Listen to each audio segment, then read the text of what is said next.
raharam-pirenena tokony atao fatabahoaka ny asa ataon'ireo minisitra ho ny mpanolotsaina ny filoha amin'ny fanavaozana. Sosialy leo mbonanana ny mpiaronjony mpanjifa ka mampiakapeo.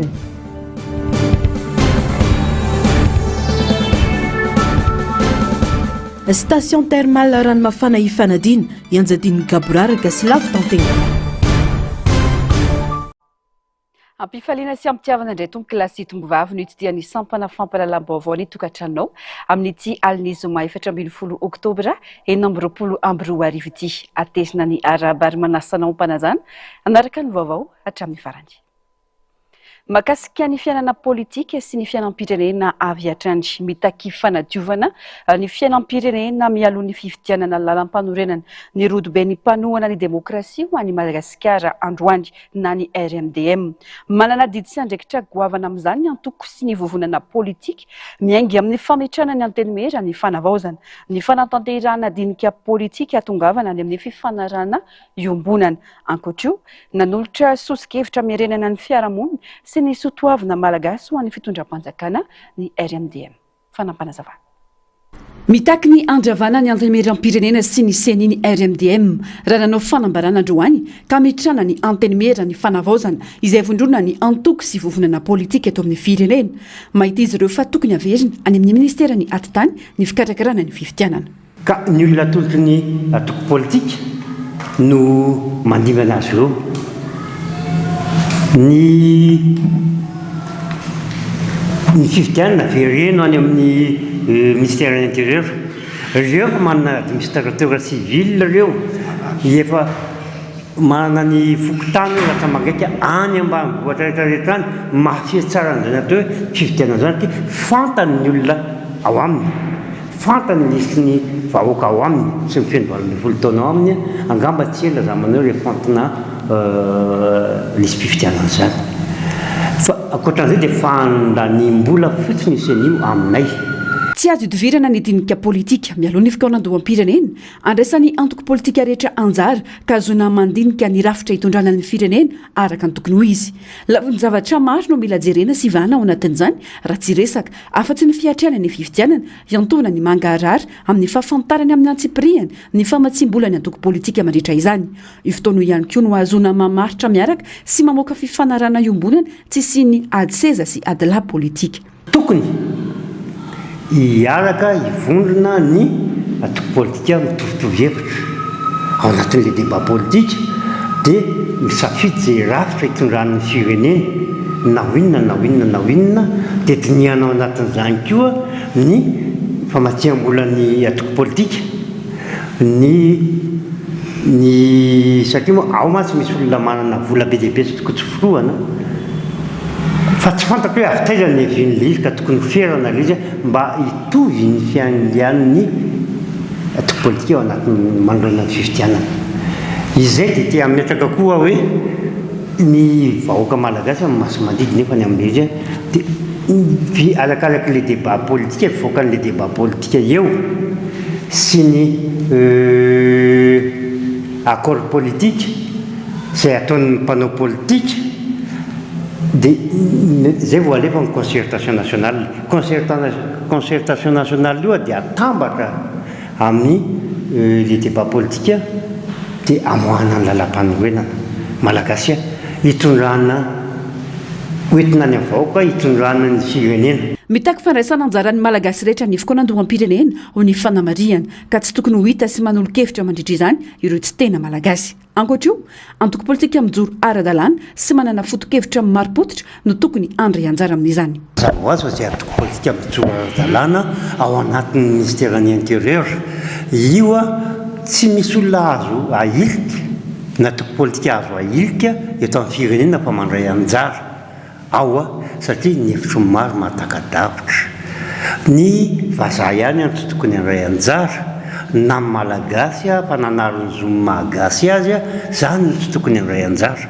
Fa ny gasy raha mbola gasy ka miaina ao anaty atoko politika dinika politika ny resahany eto mandray anjara daholo ny mpanao politika rehetrarehetra. ankoatra ireo nanamafy ny RMDM fa tsy mandeha araka ny tokony ho izy ny rafitra mahamalagasy ka nandrosoana izy ireo tolo-kevitra ho an'ny fitondram-panjakana amerenana ny fiarahamonina sy ny sotoavina malagasy miainga amin'ny fanabeazana sy fampianarana maolo-pirenena vanina.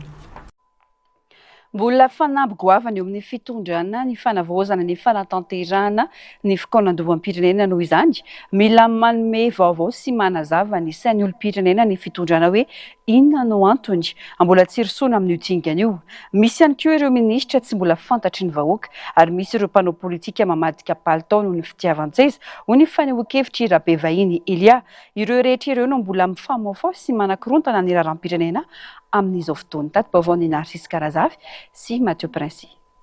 Mbola maro ireo minisitra tsy fantatry ny vahoaka firy kanefa tokony hisongadina amin'ny asa sy ny vokatra entiny ireo mpikambana eo anivon'ny governemanta. Nambarany Elia Rabe Vahiny fa manana zo ny vahoaka fantatra izay asa ataon'ny minisitra tsirairay notsindriny fa mbola misy minisitra sarotra hifaneraserana sy hifanantonana. Noho izany mila ilana izany fomba fanao izany raha atao tombana ankapobeny dia misy ireo minisitra tena hita fa miasa sy manatanteraka ny andraikiny saingy misy ihany koa ireo manao hetsika izay tsy mifanaraka amin'ny tory-lalana sy ny vina napetraky ny filohan'ny fanavaozana. Ao anatin'izy fantatra fotsiny hoe misy le ministera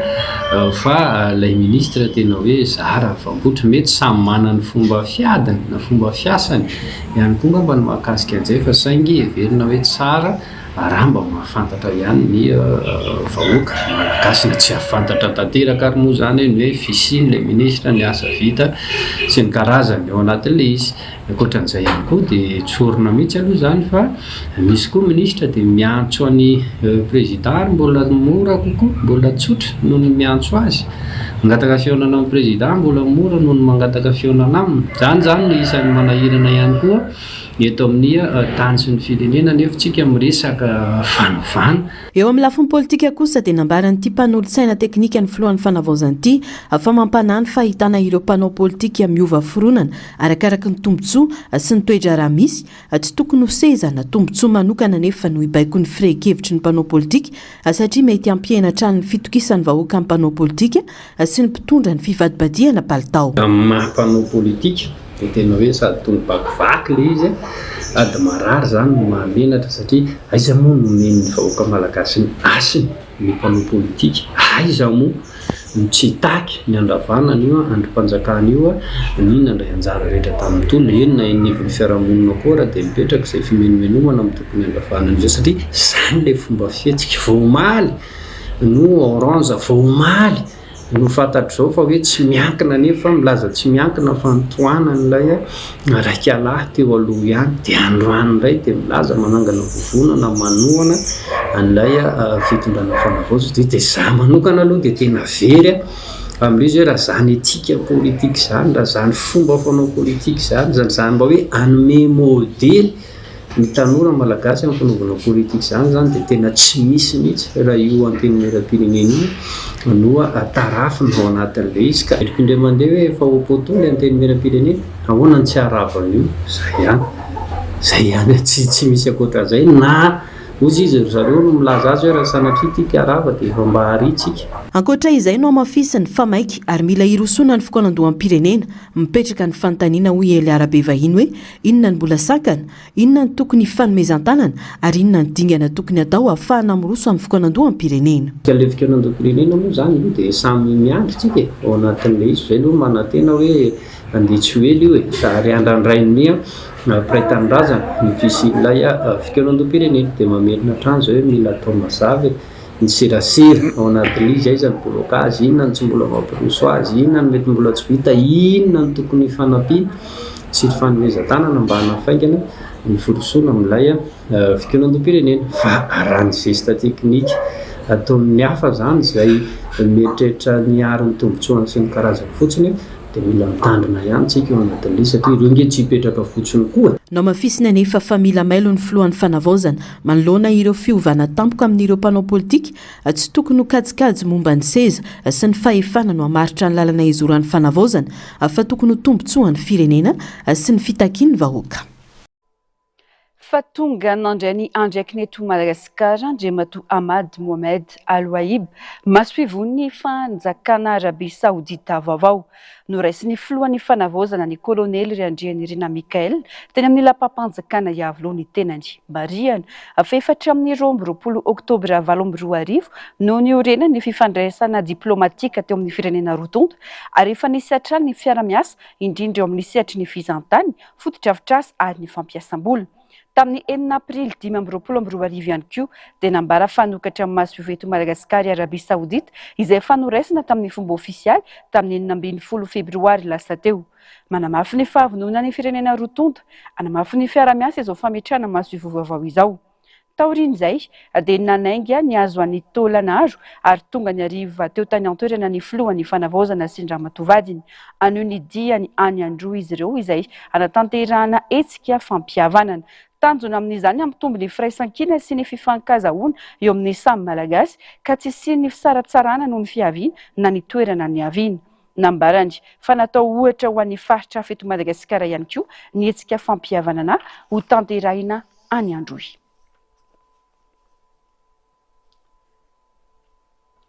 Mitaky ny hitazonana ny tetika andro ny fikaonan-doham-pirenena ny vondron'ny mpanjifa efa leombonanana ny mpanjifa nanoloana ny tsy fahombiazana sy ny atsirambana tamin'ny fitondrana teo aloha ka hanova ny tantara amin'izao fanavozana izao ho an'ny tombotsoan'ny mpanjifa rehetra. Efa hita ary voaporofo ny fahavonona ny ankolafikery rehetra amin'ny fikaonan-doha eto amin'ny firenena hoy ny fanamafisana. Dingana iray lehibe ny efa nandraisan'ny ministera misana ny fanavozana ireo antota taratasy fekevitra nalitolotry ny solotena ny mpanjifa nandritra ny fikaonan-doha nasionaly ho an'ny fanavozana ny fanjifana ny volana May lasa teo. Fanampanazavana eo amin'ny ridrantsary ny Tahiriniana.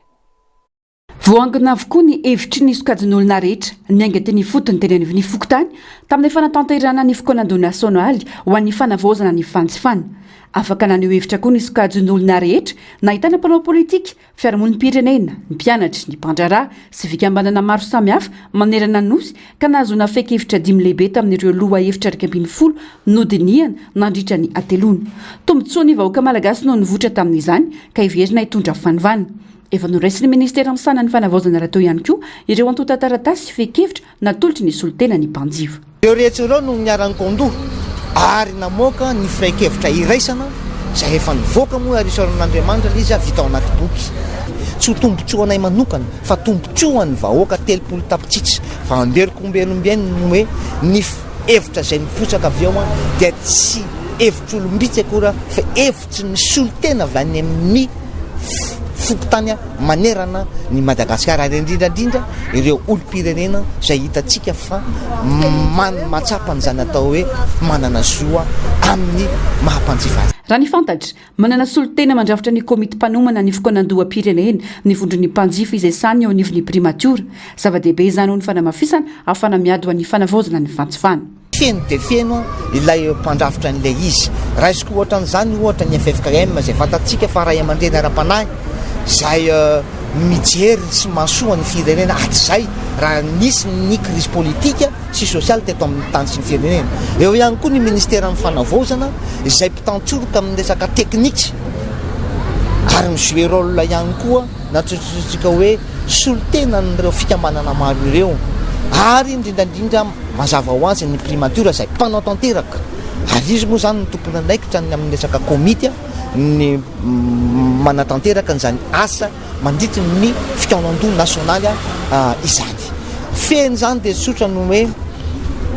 afaka miara-miasa tsara ireo entité anankitelo voalaza teo ireo ary indrindrandrindra ny tena isaoranay dia ny hoe nisy ny solotenantsika mpanjifa ary hiady isika amin'izany fanavozana ho an'ny fanjifana izany. Mitaky ny tazonana ny tetika andro ho an'ny fikaonan-doham-pirenena ny vondron'ny mpanjifa. Efa leombonanana ny mpanjifa nanoloana ny tsy fahombiazana sy ny atsirampony tamin'ny fitondrana teo aloha ka novan'ny tantara amin'izao fanovazana izao ho an'ny tombotsoa ny mpanjifa rehetra. Efa hita ary voaporofo ny fahavonona ny ankolafikery rehetra amin'ny fikaonan-doha nasionaly ho ny fanamafisana. Santoneny amin'izany ny fanoloran'ny fitondram-panjakana ny trano anatanterana ny fikaonan-doham-pirenena ho an'ny FFKM. Nay izany dia tsotra tazomatra amin'ny farany io calendrier io ao any atsika mpanjifa eto zay dia manaroatra sady a itsika mpanjifa malagasy tsy vaky volo efa leombonanana isika na mizavatra tsy mesy sy najodzay zay nahazo atsika hatramin'izay indrindrandrindra reo fitondrana zay nisesy teo aloha teo ratsiratsika fotsiny nohatra ny resaka sosialy bahoaka zay natao tsy rambany 25% ny fampiakarana ny etra tompokoa tamin'ny fitondrana teo aloha zay natonga ny io inflation jusqu'à 17% ny inflation mbola tsy mahafapony mpanjifa ny zava-misy amin'ny ankabeny nanoloana ny tsy fahombiazany mpitantana teo aloha ka ilaina fanovana sy fanavaozana raha tsy resaka afa-tsy ny lalàna ny etra ny fototrafitra ny ppn ny jiry sy ny rano sy ny sosialim-bahoaka ho ny fanamafisana raha tsy aivina totosany eraky amin'ny roapolo sy roa amby roapolo me enina amby roapolo amby rivo lasa teo teny vato ny fikonandro nasionaly ho an'ny fanavaozana ny fantsifana fantatra kosa izao fa tsy miandraikitra ny fitantanana sy ny fampiroboroboana ny centre station termal ho rano mafana ifanadina intsony ireo mpiasa ny fahasalamana nomena izany andraikitra izany amin'izao fotoana izao no ny fakanandian'olona ankeriny ny fitantanana ity toeram-pitsaboana sy toeram-pialamboly ity araka nambaran'izy ireo tsy tomponantoka amin'izay zava-misy ao an-toerana intsony izy ireo raha ny fanambarana nataony androany manoloana ny fampitehana sy ny fitantanana gaboraraka misy ao an-toerana mety misy olona milaza azy ho mpitsabo ao an-toerana kanefa tsy voamarina akory izy ireo efa eo ampelatana ny fitsarana ihany koa ny raharaha momba ny fandrobanan-kerisetra natao tamin'ny mpitantana teo aloha ka iantsony fitsarana anao ny asa mpahamarinana ankoatra ireo mampiakapeo ny sandika tompon'andraikitra afa-tsy anaiky ny antso-jay miatra amin'ireo mpiasa tratra ny famondran-toerana sy ny sorona tsy ara-dalàna fananjety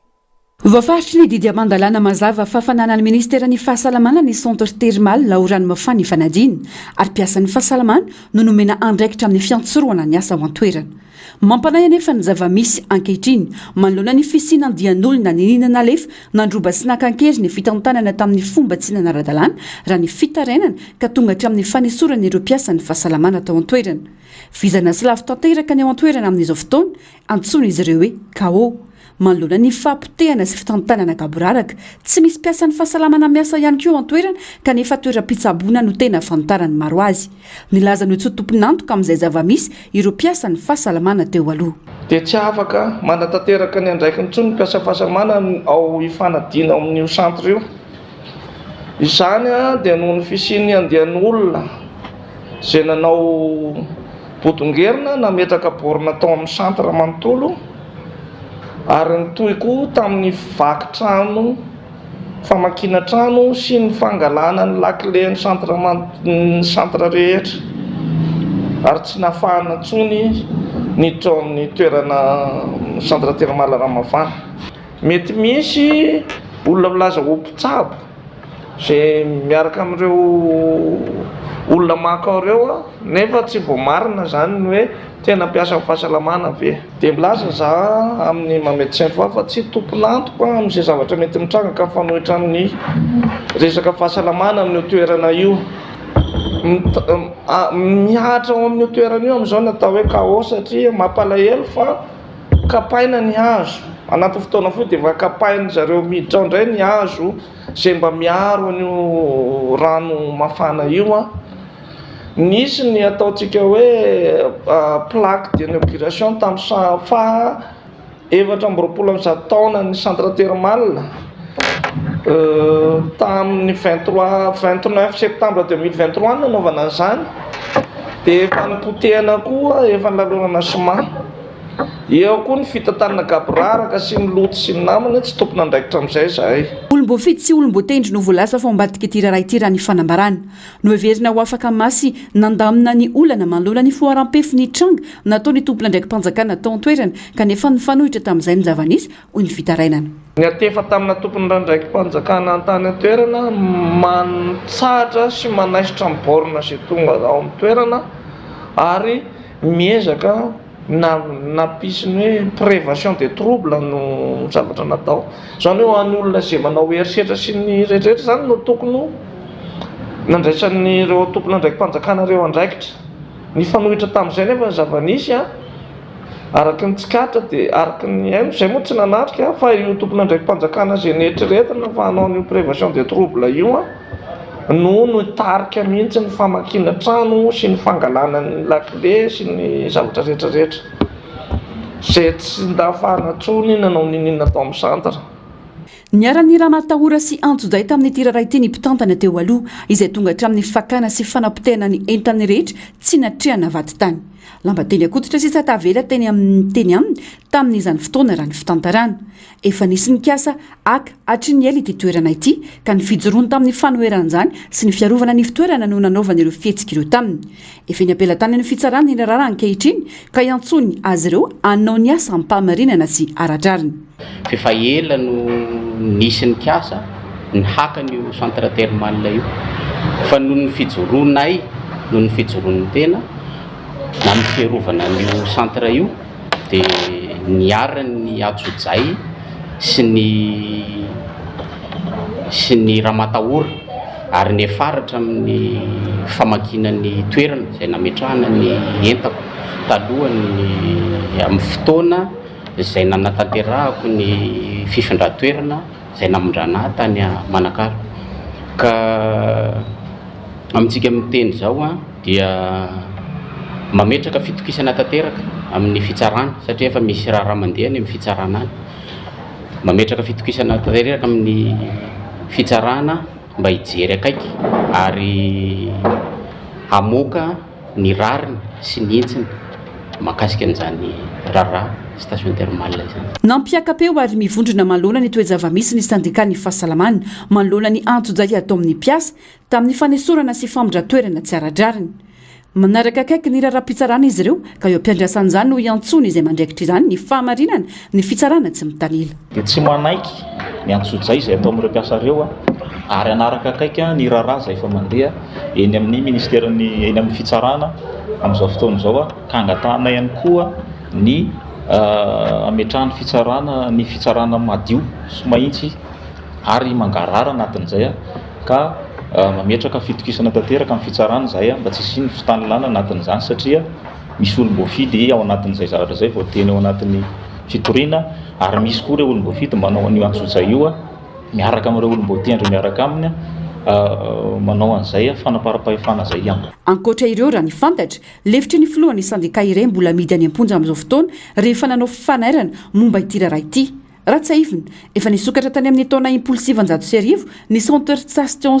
thermal ranomafana ifanadina ao Fianaratsoa manakaiky ny valan-javaboary voaro ranomafana. Ny ministera ny fahasalamam-bahoaka no miandraikitra azy ary efa namoana didim-panjakana mihitsy amin'ny maha-centre spécialisé azy tamin'ny 9 Martsa lasa teo. Ankoatra ny mahatoeram-pitsaboana azy dia mahasarika mpizahan-tany maro ihany koa izy no ny fisiana dobo filomanosana mafana izay mampalaza azy sy ny fisian'ny toeram-piaramboly sy fandraisam-bahiny maro. Andrasana kosa ny toy ny raharaha ity.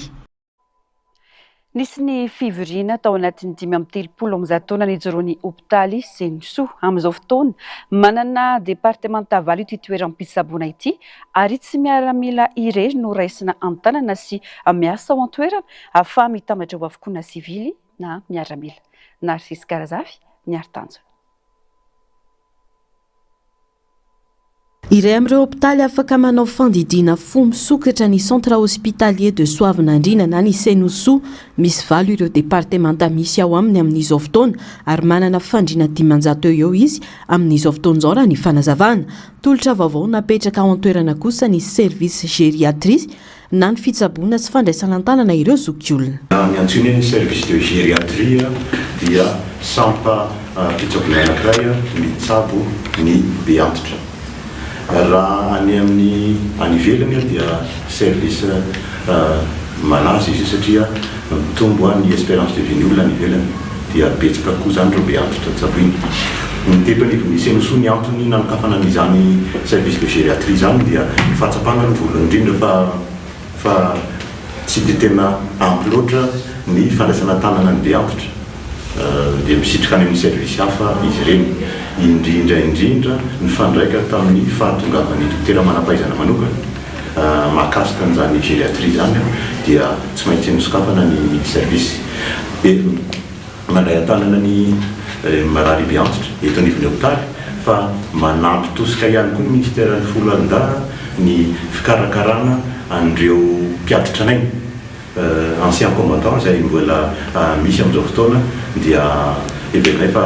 zava-dehibe ary nanosika ny fitariavana nanokatra n'izany service de gériatrie zany. Mifantoka amin'ny fanatsarana trano kalitao ny fitsaboana sy ny fotodrafitrasany Senoso ao anatin'izany ny fanavaozana ny sampandrara misana ny rééducation fonctionnelle miaraka amin'ny fampitaovana vaovao ny fanatsarana ny héliport ary ny fananganana ny centre d'allaitement ho an'ny vehivavy mpiasa ny hôpitaly. Service vaovao ndray kosa dia ny service de neurologie,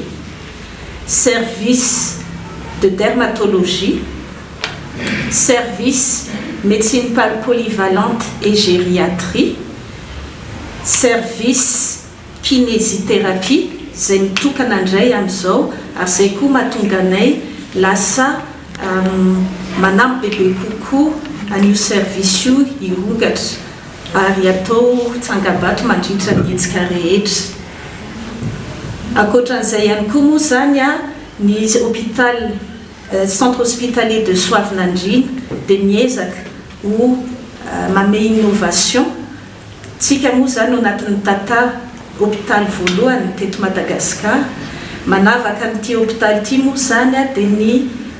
fandidiana fo misokatra zay efa ao anatin'ny mission maromaro. Ankalazany fahadimy amin'ny telopolo amin'ny zato taona nijoroany ny Senoso manomboka ny 7 aogositra 2024 hatramin'ny 3 aogositra 2024 ny orina tamin'ny 3 aogositra 2027 ity hôpitaly miaramila ity aka isetsika maromaro anamariana izany anisan'izany ny fanokanana tsangam-bato fotoam-pivavahana ary ny fampiratiana amin'ny tantara ny hôpitaly fotoana iray ihany koa anehoana amin'ny vahoaka ireo ezaka fanavaozana sy ny vina ny Senoso amin'ny fitsaboana manaja fenitra. Lafim-baovao hafa kosa indray taoriana tongavan'ny Sambo Sondahoana ny 12 aogositra 2024 dia mitohy ny asa fandrindrana ataon'ny Galanara Raffinerie Terminal SA ny plateforme terminal pétrolier SA ary ireo manampaikifana mba hiantona ny fampidirana sy famindrana ny entan'ilay Sambo. Ny aliny 12 aogositra dia efa nanomboka ny fanaraha-maso sy ny fandraisan'ireo vokatra atao amin'ny fotodrafitrasa GRT raha ny ofisy malagasy des hydrocarbures kosa ny aliny 13 hatramin'ny 14 aogositra no nanamafy ireo fepetra noraisiny mba hiantohana ny fitohizan'ny asa sy ny famatsiana solika eto amin'ny firenena. Nahemotra vonjimaika ny Sondahoana mba ahafana manome toerana eo amin'ny seranan-tsambo. Eo ihany koa ny Sambo Torm Eva izay antsoroka ny famindrana entana misy lasantsy sy solika fandrehatra mba hisoroana ny fahatapahan'ny famatsiana eto amin'ny firenena. Rehefa vita ireo asa ireo dia averina eo amin'ny toeram-piantsonana ny Sondahoana ny lazan'ny GRT sy ny PTP fambolavonina iara-iasa amin'ireo tompon'andraikitra izy ireo sady anohy ny fandraisana andraikitra ilaina hiantohana ny famatsiana angovo sy ny fitoniana ara-tsolika eto Madagasikara. Fanidina andalam-be nanao hoe tsy mpanoherana ary nanaka-ndalana tamin'ny alalan'ny fandorana kodiarana. Ireo mponina atao amin'ny fokontany Fenomanana Ambomiandra androany malona ny filazan'izy ireo fa nahazo fampahafantarana fa oravanina ny tranony ary alaina amin'izy ireo ny taniny. Tokantrano manodidina ny zato mahery no voakasika amin'ny tiraraha ity raha ny fantatra. Tonga teny antoerana ny fandamina tamin'ireo mponina ny taleny fanajariana an-tany ka ny fampiraraha sy ny fanazava tamin'izy ireo. Ny azo ny ministeran'ny fananantany sy ny fanajariana an-tany niaraka tamin'ireo tompon'andraikitra tonga teny antoerana ireo solotenan'ny mponina taoriana izay. Fanampanazavana.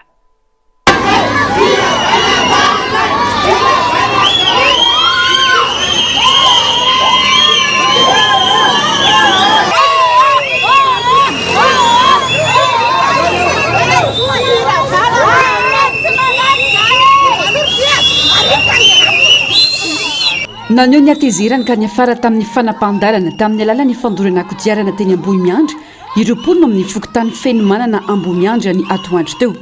Manohitra ny fakana ny tany izay efa nohazariana an-taonany maro ireo tokantrano manodidina ny zato voalaza fa nahazo fampahafantarana fandravana trano sy fakana ny tany. Tompon'andraikitra amin'ny fitsarana no ambaran'ny mponina fakany tany izy ireo.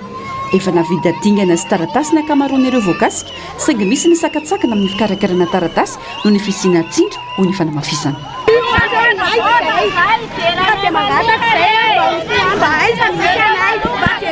Rehefa ela ny adiny nandeha dia rehefa ela ny adiny nandeha dia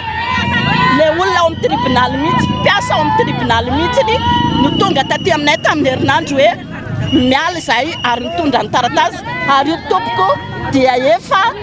nanao foana io ramatoa io hatramin'izay ary tsy menatra mihitsy izy tonga aty amin'ny tokantranonay aty ambany aty 10 taona ny aina koa mipetraka teo amin'ny toerana io satria zanako ary zao zanako faravavy efa 30 taona mahery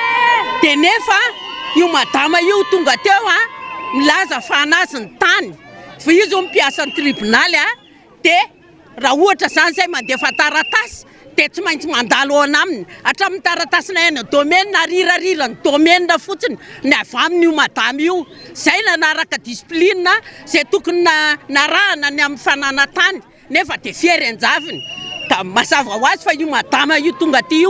io no manodikodina ny taninay izy no nangalatra ny tafa tsy zay no nangalatra miantso any Andriamatofilo zay filoha amin'ny fanavozana sy ministre ny fananatany mba hijery manokana zao ka misy anay zao fa zao hoe tratra ny tsindry azo leny zay ary ny akamaroanay dia efa navita taratasy misy fidingana fa raha vao miakatra any amin'ny domaine ny sasany tonga amin'ny tribunal dia fierenjavina dia arirarira fotsiny zay rehefa manaraka an'ireo dossier anay ireo maneho ny ayay niaraka izany ny mponina ary nanamafy fa tsy hiala amin'ny tany izay fanonenany sy nohajariany antonany maro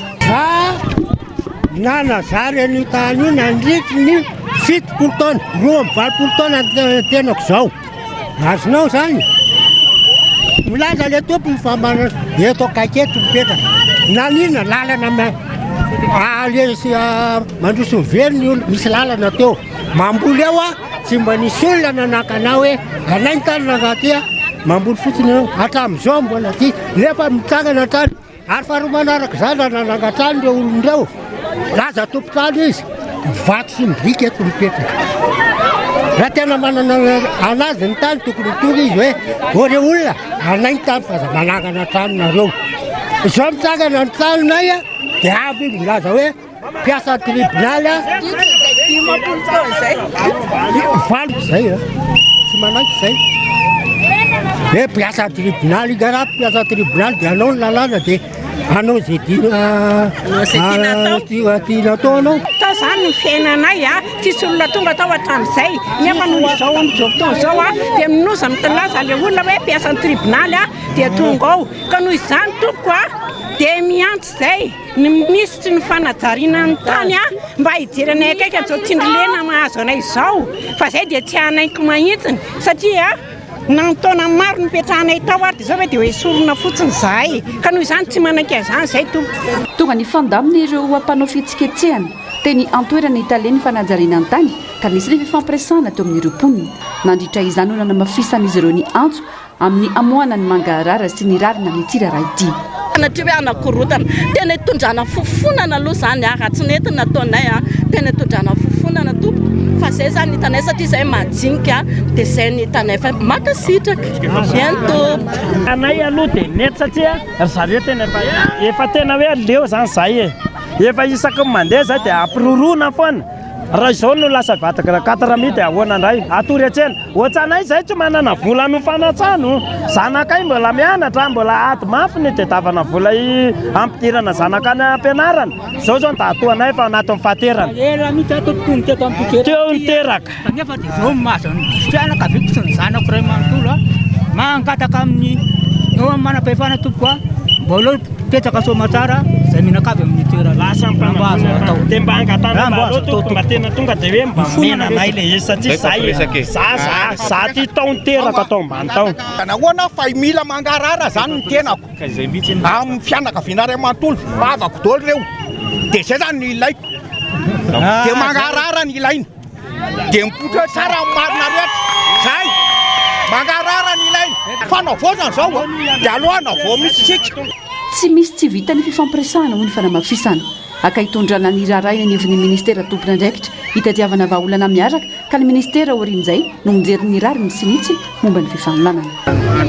araka ry filazany zareo teo dia hoe misy olanao dia zay zany nahatongavanay sy ny solotenan'ny ministera eto niantso fifampiresahana dia hoentina any amin'ny ministera zareo iaraka aminay fampiresaka andatabatra boribory satria tsisy olana tsy vata antatapatra boribory ihany sy taratasy tonga tany amin'ny ministera fa raha ny fahazahoana an'izy hoe reo olona reo efa nisy nipetraka efapolo taona teto amin'ity toerana ity dia vetivety eo nisy olona tonga nitondra taratasy hoe anazy ny tany dia io manko le niteraka olana foana zany eto amin'ny tany sy ny firenena hoe nandritra n'le efapolo taona mahery mipetrahan'le olona teo dia tsy fantatra mihitsy hoe misy olona mipetraka le toerana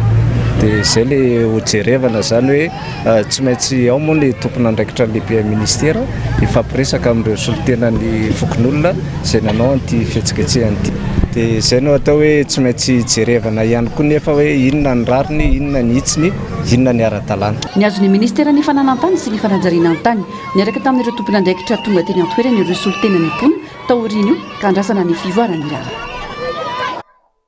vaovao ny sosialy fotodrafitrasa vaovao telo notokana natao alasora nisan'izany ny salle de mariage ny bypass izay natao ampianana ny fitohana ny fifamoivoizana sy hanatsarana ny fandraisana antanana ny vahoaka eo ihany koa ny bureau police municipal sy ny bureau ny délégation manokana ny fanajariana an-tany izay isana ny distrika Navaradrano izay samy natao hanamafisana ny tolotra sy ny fandrindrana ny asa eny fotony tena toerana nanangona ny vaovao Narcisse Karazavy sy ny Artanjona.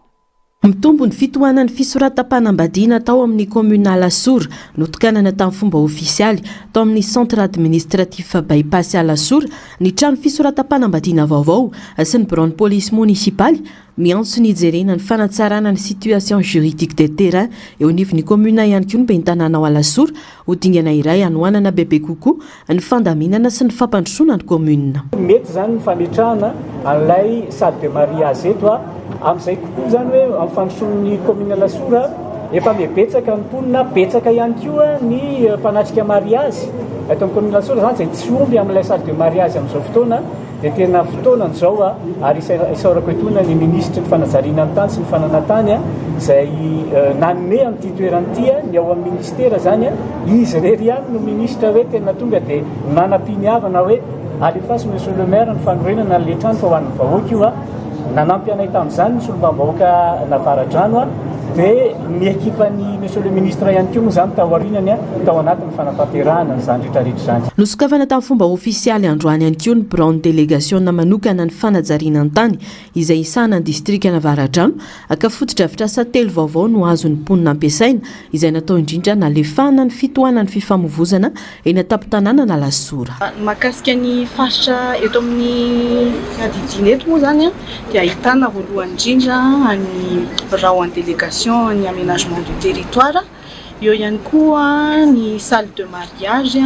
izay vao nitokanana teo ihany koa any commune Alasora ny bureau an'ny police communal na Alasora ary eo ihany koa ny bureau ny sampandrara ny fananantany ny topo izany sy ny domaine aty amin'ny partie Navaradrano. Nasan'ny délégation ny aménagement du territoire dia raha mangaiky izy io misahana fanajariana ny tany mamoaka ireo avis teknika rehetra mahasahana ny fampiarana ny drafim-panajariana toy ny prescription d'urbanisme eo ihany koa ny mandalo avokoa ireo ahafahana manao ny resaka transaction sy ny sisa. Ny solotenan'ny ministra ny fanajariana an-tany sy ny raharatany Lilson René de Roland ny sekretera général ministera Sambany Rufin ary nanatrika ny lanonana ihany koa ny solombavam-bahoaka Avitra Andriamosa ny PDS ny commune Antananarivo renivohitra Fendro Alambomanana ary ny bentanana na Alasora Jimy Randriantsoa. Eo amin'izay vaovao ny sosialy izay ihany mbola olana goavana ho an'ny mponina Meritsy Atosika ny fahazoana rano fisotro madio izay tsy mifanaraka amin'ny filan'ny mponina. Ho famana izany dia apetraka amin'ny commune ny lavadrano lehibe sivy tombon-drano iray ary pompon-drano 220 vokatry ny fiara-miasa amin'ireo zanaky Meritsy Atosika monina ny ivelany. Efa bolana no vinavinaina retany asa izay natomboka androany. Tato-baovao ny Narcisse Karazavy sy mbola afa-tsara. Isan'ny olana lehibe sedrany commune Mertsiatosika ny tsy fahampiny fotodrafitra asa famatsian-drano fisotro madio, pompon-drano 7 sy lava-drano 2 ihany no misy ho an'ny mponina mahery 5 sy 10 alina ka mbola maro ireo tokantrano sahirana amin'ny fahazoana rano. Vahaolana vaovao napetraka amin'ny alalan'ny fiara-miasan'ny commune sy ireo zanaky Mertsiatosika monina ny ivelany, ahitana lava-drano lehibe 5 réservoir iray ary pompon-drano 250 ny fotodrafitra asa apetraka izay natao hanatsarana amin'ny fahafahan'ny mponina misitraka rano fisotro madio. Bénéficiaire commune ao anatin'ny fanatanterahana fotodrafitra asa mazava azy satria misy ny convention erana andala-pamola volany zahay ohatrany hoe contrat de bail na rovina zany ny fotodrafitra asa ivelany amin'ny commune any amin'ny fotoana lava be any. Fa ny fifanaraha-piara-miasa moa zany dia mipetraka tsara zay ny ilana tantsorika nireo anivon'ny rafitra isana Ambaratonga ara-pahefana na ny district zany na ny tany-paritry ny rano. Ny teti-bola sy ny fitantanana azy dia tsy miditra ao anatin'ny tapam-bolan'ny commune ary tsy ny commune no mitantana azy fa manana fahaleovantena tanteraka ny mpiara-miombona antoka amin'ny fanatanterahana an'izay famatsiany izay satria izy ihany manatanteraka. Ny fanatanterahana ny asa dia mitotaly 4 ambaratonga. Rehefa vita ny ambaratonga voalohany izay eo amin'ny efa-bolana eo dia avy hatrany dia afaka sitrahan'ny mponina sahady. Isan'ny fanonerana ireo tompony tany voakasiky ny fanatanterahana ny tetika asa natomboka androany asa ary haritra efa-bolana. Fa olona 4 teratany Maorisiana no tratran'ny gendarmerie tao Ambohitra lalana district Nantala taorin'ny rendrian'ny Sampokely Aingam-pandeha nitondra azy ireo ny aliny 7 Jolay 2022 lasa teo. Araka ny fanazavana ny kasa hiditra tao maravo izy ireo saingy natosiky ny onja kavaky sy rendrika teo amin'ny aram-bato iray. Mpanjono no nahita sy namonjy azy ireo ary nampandre avy hatrany ny gendarmerie. Nandritra ny fanadiadiana no nafantarana fa tsy nanana pasiporo na antota taratasy manamarina ny fidirany ara-dalàna teto Madagasikara izy 4 ireo. Tamin'ny alalan'ny fiara-miasa tamin'ny Interpol kosa no nafantarana fa teratany Maorisiana izy ireo ary voatonona amin'ny raharaham-pitsarana mifandraika amin'ny fanondranana zava-mahadomelina an-dranomasina any Maorisy mitony fanadiadiana kandrasana ny toyny. Fa misy olana teknika ny milina mpiary herinaratra ao amin'ny taky Jirama ao Ambohimanambola raha ny fampitam-baovao ny Jirama. Tsy feno ihany koa ny vokatra azo avy amin'ny herin'ny masoandro no ny amaloky ny andro ka miteraka fahabangan'ny vokatra tsinjaraina eto amin'ny tambazotra iraisana Antananarivo izay tombanana 20 megawatt. Tsy maintsy miroso amin'ny fampiarana ny fahatapahan-jiro mifandimby aritra ora 2 isaky ny fahatapahana manoloana ny Jirama. Amperinasa manarina ny taky 1 ireo ekipa teknika ny Jirama rezana ny amirenana amin'ny ny famokarana sy ny fitsinjarana herinaratra eto Antananarivo sy ny manodidina ho ny fanamafisana. Ankoatra io, hiato ihany koa ny famatsin-drano eny Ambodimita, Andranomena, Ambohidro, Ambohibao, Andranoro, Imerina Fony, Ambojanahary, Antehiroka, Ambatolampy, Ivato sy ny faritra manodidina ireo izay vatsiany ny tobo fampiakaratosika Ambodimita. Ho tontosaina rapitso mantsy ny fametrahana pompy vaovao ao amin'ny tobo fampiakaratosika Ambodimita ary aritra 30 ora ny asa. Tanjona amin'izany ampitomboana ny vokatra tsinjaraina ho an'ny mpanjifa ao anatin'ny ezaka fanatsarana ny famatsin-drano eto Antananarivo amin'ny fanatanterahana ny tetika asa PAEP na ny tetika asa fanatsarana ny fampisitrahana rano fisotro madio izay vatsiany ny banky iraisam-pirenena vola. Maresaka avy any ivelany nisy neditra antsokosoko ny rafitra informatika ny FUB misana ny fitantanam-bola mpanjakana ao Frantsa araka ny fanambarany ministera ny toe-karena sy ny fitantanam-bola frantsay. Olona manetsy no tratran'ny fisolokiana tamin'ny informatika. Azo fampandrenesana manokana avy amin'ny tompon'andraikitra ireo mpampiasa voakasika manoloana izao tranga izao ranovao. Tombananao fitoetsy latsaka eo ny kontin'olona tlotra sy ny matianina tratran'ny piratazy tamin'ny alalan'ny fidirana antsokosoko. Tao amin'ny rafitra informatika ny FUB misahana ny fitantanam-bola mpanjakana na Direction Générale des Finances Publiques ao France raha nitatitra navoaka ny tranokala French Bridge. Voamarina fa amidy amin'ny vidiny misy 100,000 euro ny rakitra misy ny angona na fichier misy ireo données nalaina.